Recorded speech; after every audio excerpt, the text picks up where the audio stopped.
stand out with a distinguishing characteristic. And that is, there is a sulcus on the anterior aspect of the ventricles and a sulcus on the posterior filled with fat. If you look inside, you find that there is an interventricular septum. And the interventricular septum is going to be important when we talk about the conducting system of the heart. Okay? Now, if we look inside the atria, they also have an interatrial septum, and the interventricular septum. Interatrial septum, interventricular septum. So we have then, in a normal, healthy individual, now again, we're talking about normal homeostasis health, okay? Normal. A separation from each chamber from its neighboring chamber of the same type, okay? So the left atrium in the adult works differently from the right atrium in an adult. Now, when we're babies, when we're inside mama's womb, the lungs are collapsed and they are not operated. Very interesting. This means then that the atria work as one unit. They work as one unit in the fetus. So there is a hole that's shaped like an oval between the left and the right atrium. This hole is the foramen ovale in a fetal heart. I happen to have two fetal hearts right here for our viewing pleasure.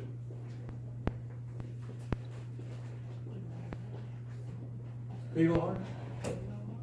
Yeah, it's fetal heart. It's pretty big though, isn't it? It's big so that you can see everything pretty well. Oh, look at those pectinate muscles. Isn't that cool, man? That trabecular carni, papillary muscles, chordae tendon, EEE. I love the EE. Now, as we take this one apart, we find something very interesting. There's a big hole right here that connects the left and the right atrium together. So the left and the right atria are working together in a fetal heart. Fetal blood supply is mixed blood. Oxygenated and deoxygenated are constantly being transferred. Why is this possible? Well, because the fetus isn't doing anything. The fetus isn't doing anything, so it doesn't need as much oxygen. Now, as we look at this does lack the flap. There's a flap, okay, that's not present on this model. When you're born, this flap will very quickly be attached and separate in a normal, healthy baby the left atrium from the right. Now, very often, it's not complete, and so it takes a little bit of time for the left and the right atria to be totally separated by the interatrial septum, okay? But this is the foramen. Now, in an adult, the flap becomes attached, and we have the fossa ovale. There's just a little depression right in there that's shaped like an oval. That used to be a hole. Used to be a hole. But in the adult, the left and the right are separated from each other. Okay? So you have I brought a bunch of these up here. You know, I don't understand. I guess people are going to they're going to use some skewers or something at home, and they keep taking these things off of them. I don't know what it's about. So I guess I'm going to have to bring some more up here. You need one? You need one? Where do they go? I guess some people are kleptomaniacs. They're taking something there, and you can see clearly that it's closed. So there's a big difference. Now, the question is, where does the blood go from the atria then in a fetal heart? Okay. Well, it goes into the aorta. No, no, no. One of these hearts has the ligamentum arteriosus. Here we go.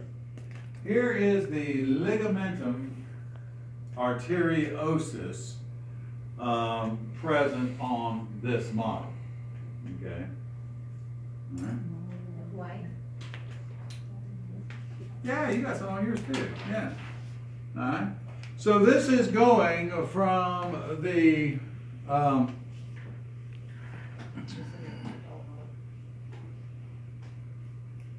yeah, I've seen better. But anyway, it doesn't make sense. This is the residual of the ductus arteriosus that was present beforehand, hooking up, because the right ventricle normally is going into the lungs through the pulmonary trunk. But there are no lungs. There are no lungs. There are no lungs. Okay? So the blood then, instead of going to the lungs through the pulmonary arteries, goes up into the aorta. Yeah, that's kind of cool. Because there's no lungs to oxygenate the blood in. Because the fetus is not breathing. Okay? The fetus is not breathing.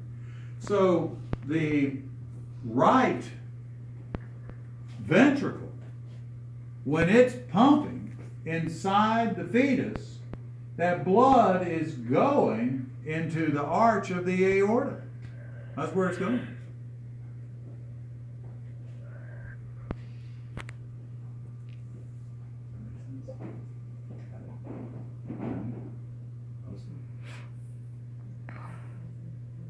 Okay. All right. Well, anyway, now we've said that there are one-way valves. Okay. There are 5 one-way valves associated with the heart. Okay. We have the bicuspid or mitral atrioventricular valve that connects the left atrium with the left ventricle. We have the tricuspid atrioventricular valve that connects the right atrium with the right ventricle. Okay. We have the pulmonary semilunar valve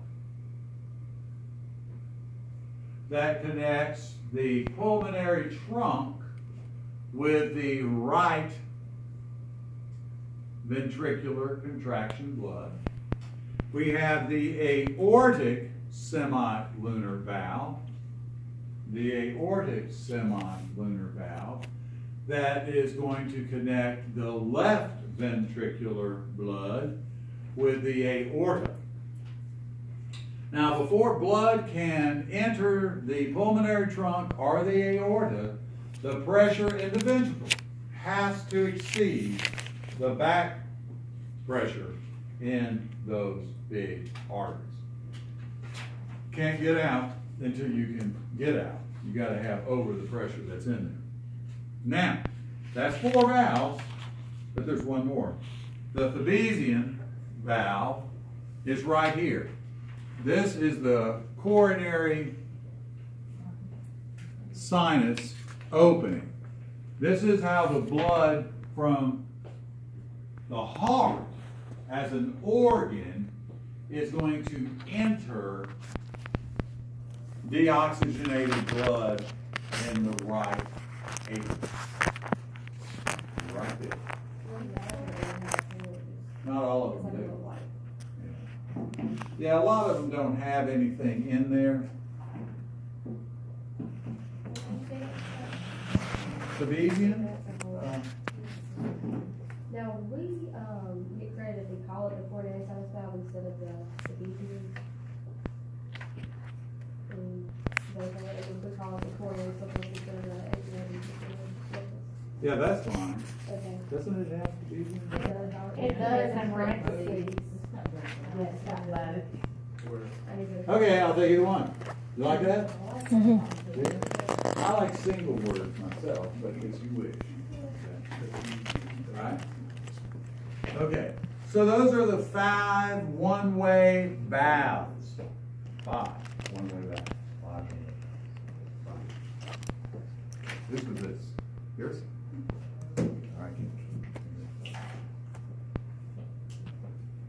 All right, so did that, yeah, baby, baby, yeah, baby, baby, yeah, baby, yeah, baby. Okay. All right.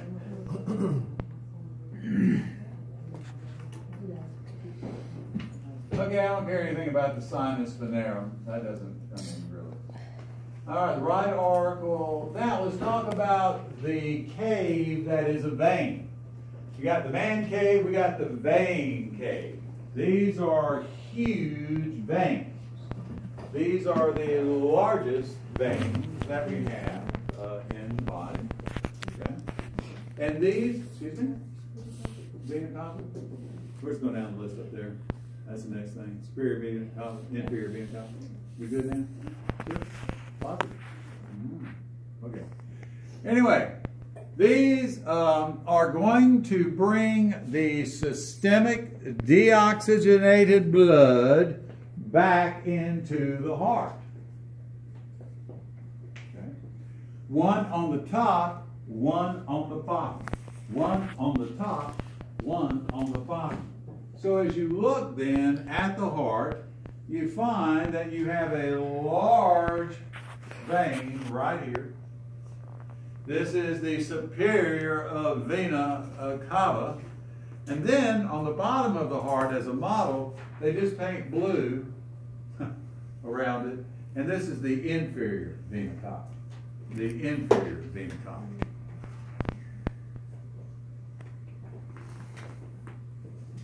This has the nicest ligamentum arteriosum on it. Look at that, isn't that cool?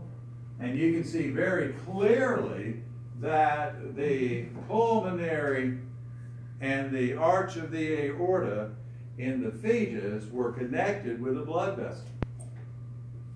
Okay. See that? All right. Now, so those are that. We did that already. Now, let's talk about the coronary sinus. What does that mean? Okay. It does not mean you're having a heart attack. Okay, all right. The coronary sinus is the area in which the deoxygenated blood from serving the heart is going to go through the Batesian valve back into the heart. Okay? So as we look on the posterior view here of the heart, we see there's a very large vein. Large vein. The biggest one that's on the heart. The largest one on the heart. The largest one on the heart. This is the great cardiac vein. It is the great cardiac vein, and it will enter into the coronary sinus, which is the space now that the blood that is deoxygenated is going to pass through the one-way valve, the Batesian valve, into the right atrium. So this blood originated from the coronary arteries, left and right, and the majority of it ends up in the great cardiac vein, and it goes back in the heart. So the blood came from the aorta. It serviced the muscle of the heart because it takes a lot of oxygen to make enough ATP for your heart to continue to beat 50 to 80 times per minute at rest. So we got to have plenty of blood. And once we use the blood, okay, it's deoxygenated. And so we got to put it in the right atrium. Okay. So that's what we do. Now remember, the right atrium is sending its blood into the right ventricle, which sends the blood to the lungs to be oxygenated again. Okay, so this is what we have. All right. Now, the sinoatrial node is not in the models. I don't think any of them actually have it. It would be in the upper right hand of your right. No, no, no. All right. No. Nah, it's not going to be in there. It doesn't matter. Okay. The sinoatrial node is the origin of the automaticity of your heart. This is the area that will first undergo depolarization and cause a wave of depolarization to pass through the atrium. Okay, this is where it all starts. Okay, so this is like the finger that pushes the domino. If you've got them all standing up and you want to make them all go down, you push it. Push it. Say what? I said like my mental status.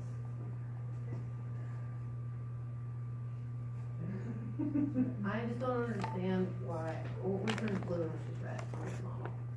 I'm confused.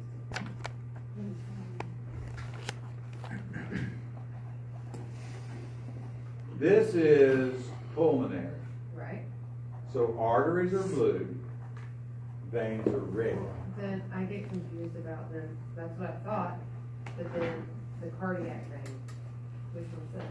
The great cardiac vein is deoxygenated blood, so it has to be blue. Listen, anytime there's deoxygenated blood, the vessel, whether it's an artery or vein, will be blue.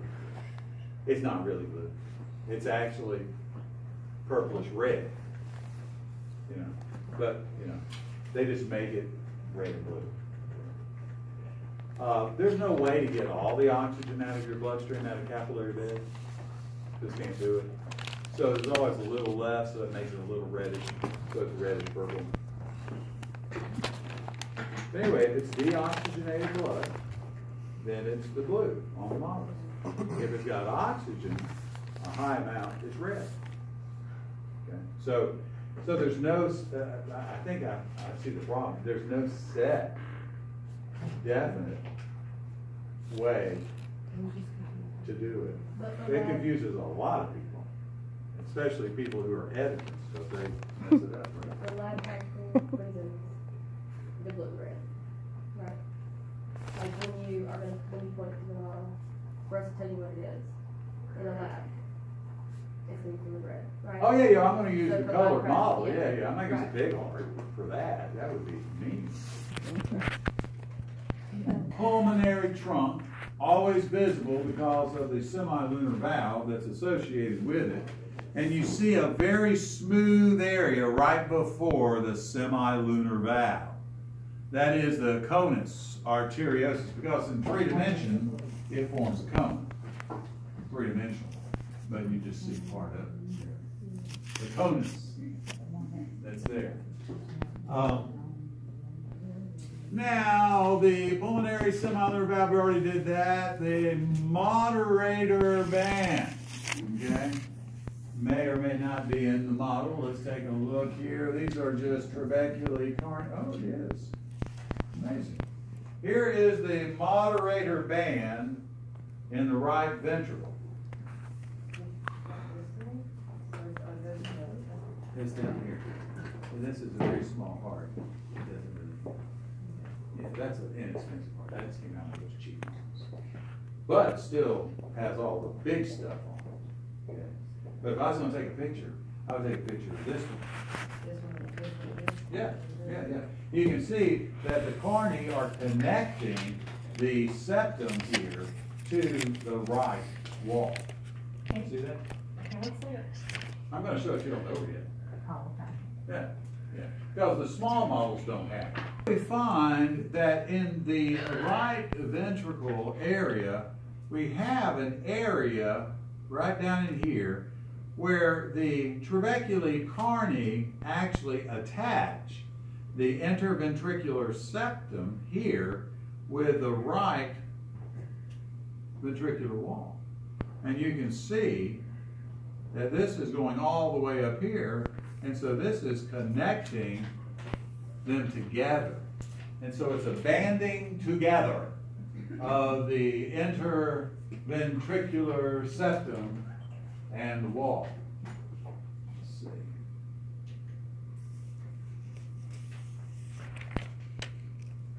right here. So these are just not raised ridges. They are a ridge that goes from the interventricular septum over to the right ventricular wall. There's more than one. Well, there's really just supposed to be one, but often there's more than one. It doesn't, it's not called moderator bands, it's just the moderator band. But often there's two usually, but there can be just one.